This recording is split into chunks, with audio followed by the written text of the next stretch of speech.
जय लक्ष्मी माता. माझे 500 सबस्क्रायबर पूर्ण झाले, त्याबद्दल सगळ्या सबस्क्रायबरांना मनापासून धन्यवाद. असेच तुमचे प्रेम आणि मोलाची साथ निरंतर राहो अशी आशा बाळगते आणि आपले मनापासून आभार मानते. आता अध्यायाला सुरुवात करते. श्री नवनाथ कथासार, अध्याय 27. कथा पहिली. विक्रमाचा राज्याभिषेक आणि विवाह. श्री गणेशाय नमः. विक्रम आणि भर्तरी अत्यंत एकोप्याने राहत होते. विक्रमाने त्यांनाही ग्रामरक्षकाचे काम मिळवून दिले होते. त्यावेळी अवंती नगरीत शुभ विक्रम नावाचा राजा राज्य करीत होता. त्याला सुमेधावती नावाची एकुलती एक कन्या होती. ती सुशील, हुशार व सुंदर होती. ती वयात आली तेव्हा राजाच्या मनात तिच्या विवाहाचे विचार येऊ लागले. तसेच आपल्या मागे राज्याचा वारस कोण, कन्या सासरी गेल्यावर आपली कोण काळजी घेणार, अशा अनेक विचारांनी तो अस्वस्थ झाला होता. त्याने सुमती नावाच्या प्रधानास आपले मनोगत सांगितले. तेव्हा त्याने त्याला धीर दिला. म्हणाला, महाराज, मी राजकन्येसाठी उत्तम वर शोधून काढतो. त्याच्याशी तिचा विवाह लावून द्या. तोच आपला पुत्र आहे असे समजून त्याला गादीवर बसवा. त्यामुळे तुमची कन्या येथेच राहील. ती उभयता तुमची काळजी घेतील आणि राज्यकारभारावरही तुमचे लक्ष राहील. तो विचार त्यालाही पटला. तो म्हणाला, प्रधानजी, उत्तम वर शोधण्यात अनंत अडचणी आहेत. त्यात वेळही पुष्कळ जाईल. म्हणून आपण परंपरेप्रमाणे हत्तीच्या सोंडेत माळ देऊन त्याला समारंभपूर्वक नगरीतून फिरवू. ईश्वरी इच्छेने तो ज्या भाग्यवंताच्या गळ्यात माळ घालेल तो राज्याचा उत्तराधिकारी व माझा जावई होईल. ते म्हणणे सुमतीलाही पटले. त्याने अवंतीमध्ये तशी दवंडी पिटवली. त्या समारंभासाठी शुभ दिवस व उत्तम मुहूर्त निश्चित करण्यात आला. राजवाड्याच्या प्रांगणात मोठा मंडप उभारण्यात आला. राजभवन, राजपथ आणि संपूर्ण नगर शृंगारण्यात आले. सर्वत्र उत्साहाचे व आनंदाचे वातावरण होते. यथावकाश उत्तम प्रकारे सजवलेला गजरा सोंडेत सुंदर पुष्पमाला घेऊन निघाला. स्वयंवराच्या उद्देशाने सभामंडपात उपस्थित असलेल्या देशोदेशीच्या मान्यवरांचे अवलोकन करून तो नगर रस्त्याने मोठ्या दिमाखात पुढे निघाला. राजाही अंबारीत बसून दरबारी मान्यवरांसह त्याच्या मागोमाग जात होता. त्या गजराजाचे चौकाचौकात स्वागत होत होते. अनेक उमदे, सुंदर व पराक्रमी युवक त्याच्या समोर येत होते. इकडे सुमेधावतीच्या मनात उत्कंठता व भय अशा संमिश्र विचारांनी मोठीच खळबळ माजली होती. आपल्या भाग्यात पुढे काय वाढवून ठेवले आहे तेच तिला कळत नव्हते. सर्व नगर फिरून झाल्यावर तो हत्ती एका किल्ल्यापाशी येऊन थांबला. त्यावेळी तेथे विक्रमासह 8 जण पहारा देत होते. राजाने त्या सर्वांना खाली बोलावून घेतले. तेव्हा त्या हत्तीने स्वतःहून पुढे जाऊन आपल्या सोंडेतील माळ विक्रमाच्या गळ्यात घातली. तेव्हा सगळीकडे मंगलवाद्यांचा एकच गजर झाला. शुभ विक्रमाने त्याला सन्मानाने अंबारीत आपल्या शेजारी बसवले आणि वाजत गाजत मिरवणुकीने वैभव संपन्न अशा सभामंडपात आणले. तेथे त्याला एका सुवर्ण आसनावर बसवण्यात आले. त्यावेळी विक्रमाला पाहून त्याला ओळखणाऱ्यांनीही तो कुंभार असल्याचे सांगितले. ते ऐकून राजाच्या मनाचा विरस झाला. आपली कन्या एका कुंभाराला देणे त्याला उचित वाटेना. त्याने प्रधानाशी चर्चा केली. त्याने विक्रमाच्या मित्रांकडे चौकशी केली. त्यांनीही तो कुंभार असल्याचे सांगितले. पण त्याचे राजबिंडे रूप, तेज, त्याचे वागणे बोलणे व त्याच्या भाग्याचा विचार करता तो कुंभार असल्याविषयी राजा साशंक होता. त्याने प्रधानास सखोल चौकशी करण्यास सांगितले. तेव्हा त्याने कमठास बोलावून घेतले. त्याला विक्रमाच्या संदर्भात अनेक प्रश्न विचारले. तेव्हा तो म्हणाला, विक्रम माझा नातू नाही, तो राजघराण्यातला आहे. मिथिला नरेश सत्यवर्मा याची कन्या सत्यवती व सुरोचन गंधर्व यांच्या विवाहास मीच निमित्त झालो. विक्रम हा त्याच दाम्पत्याचा सुपुत्र आहे. मग त्याने त्याच्या जन्माशी संबंधित संपूर्ण पूर्ववृत्त सांगितले. ते ऐकून प्रधानास आश्चर्याचा सुखद धक्का बसला. राजालाही अत्यानंद झाला. मग विक्रमाचा राज्याभिषेक व त्याचा विवाह या दोन्ही मंगल प्रसंगी त्याचे आजोबा हजर असावेत म्हणून शुभ विक्रमाने सुमती व कमट या दोघांनाही मिथिलेस रवाना केले. त्यांनी सत्यवर्म्याची भेट घेऊन सर्व हकीकत निवेदन केली. तेव्हा त्याच्या आनंदाला पारावार उरला नाही. दिलेला शब्द पाळल्याबद्दल त्याने कमठाचे मनपूर्वक आभार मानले. त्यावेळी कधी एकदा सत्यवती आणि विक्रमाला पाहतो असे त्याला झाले होते. तो आपला लवाजमासह अवंतीस आला. आपल्या लाडक्या लेकीला भेटला. नातवाचेही खूप कौतुक केले. त्याला अनेक आशीर्वाद दिले. त्या समयी भाग्यदेवता विक्रमावर खूप प्रसन्न होती. सगळीकडून शुभ वृत्तच कळत होते. त्यानंतर शुभ विक्रम व सत्यवर्मा यांनी परस्परांची भेट घेतली. एकमेकांचा खूप गौरव केला. विक्रमाचा राज्याभिषेक व विवाह या संदर्भात एकत्र विचार विनिमय केला. पुढे एका उत्तम मुहूर्तावर त्याला राज्याभिषेक करण्यात आला. मग त्याने सुमेधावतीशी विवाह केला. या दोन्ही मंगल प्रसंगी अवर्णनीय थाट होता. त्यावेळी सत्यवर्माने आपले राज्य विक्रमास आंदण म्हणून दिले.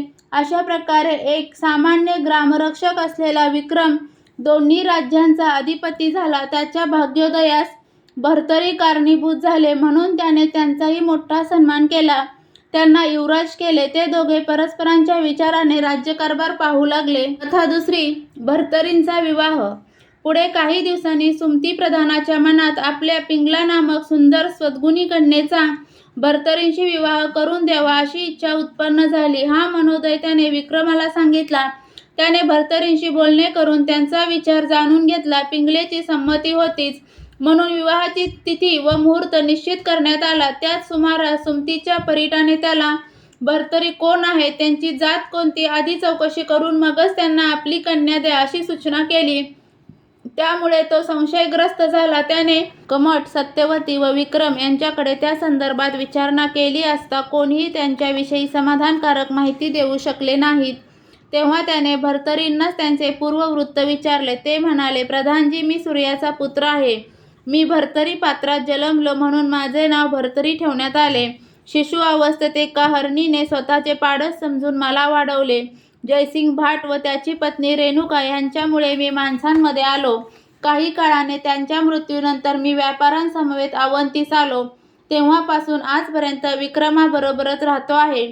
पण त्याला त्याचे म्हणणे पटेना. त्यासाठी त्याने एक युक्ती केली. तो म्हणाला, आता तुम्ही माझे जावई होणार आहात, तर या विवाहप्रसंगी तुमच्या पिताजींना बोलावून घ्या, म्हणजे मलाही त्यांचे दर्शन होईल. तेव्हा ठीक आहे, मी माझ्या तातना आत्ताच बोलावून घेतो, असे म्हणून ते अंगणात गेले व आकाशातील सूर्याला वंदन करून म्हणाले, पिताश्री, मी तुमचा पुत्र आहे, म्हणून माझ्या विवाहास उपस्थित राहून या प्रधानाच्या मनात माझ्याविषयी जो संशय आहे त्याचे निरसन करा. ती हाक ऐकून सूर्य सौम्य स्वरूपात त्याच्या सन्मुख प्रकट झाला. त्याने मोठ्या प्रेमाने भर्तरींचे कोड कौतुक केले व प्रधानास उद्देशून म्हणाला, भर्तरी हे माझेच पुत्र आहेत, म्हणून निशंक मनाने यांना आपली कन्या दे.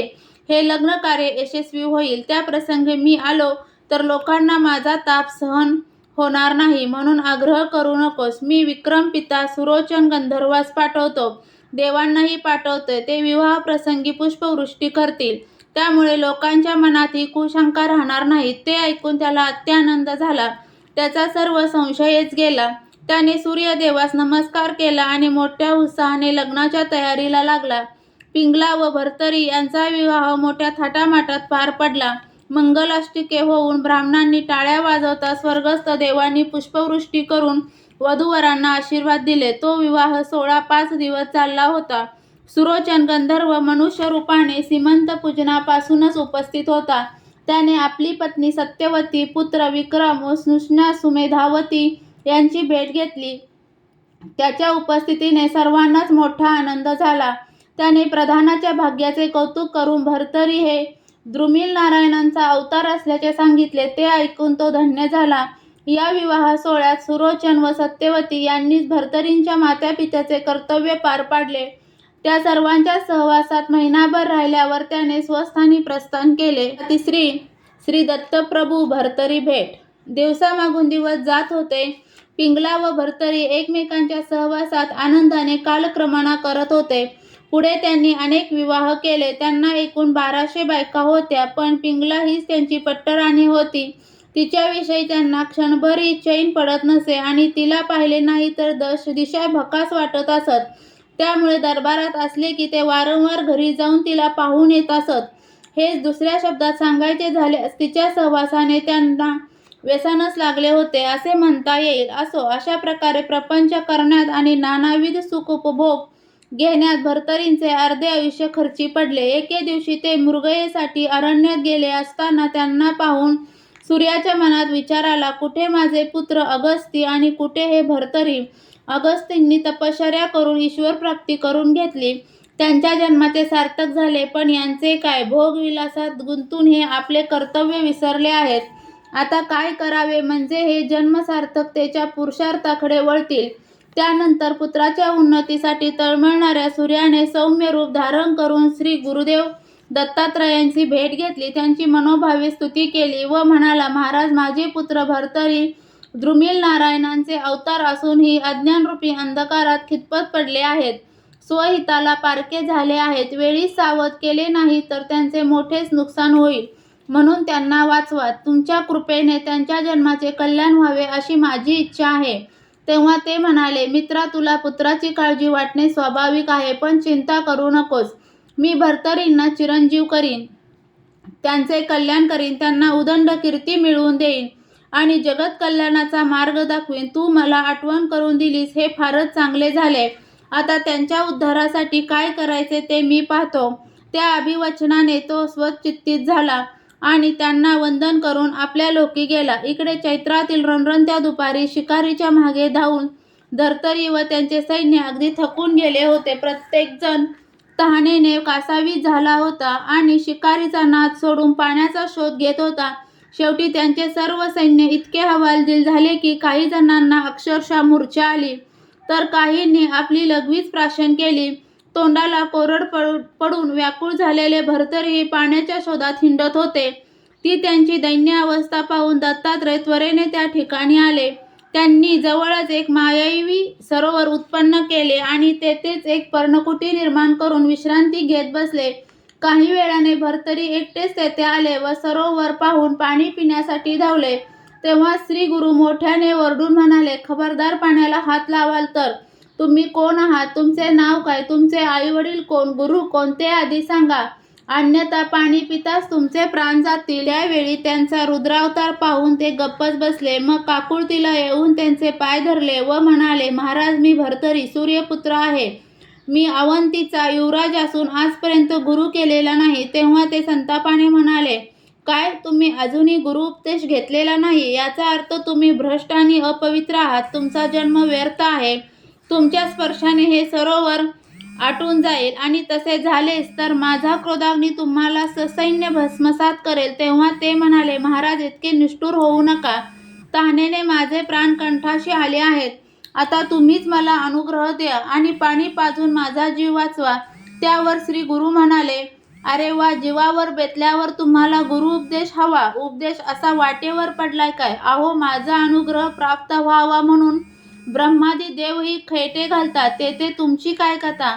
ते म्हणाले, स्वामी, तुमच्यासारखे साधू जगाचे दुःख घालवण्यासाठी आलेले असतात, म्हणून माझ्याविषयी दयाभाव धरून कृपा करा, माझे प्राण वाचवा.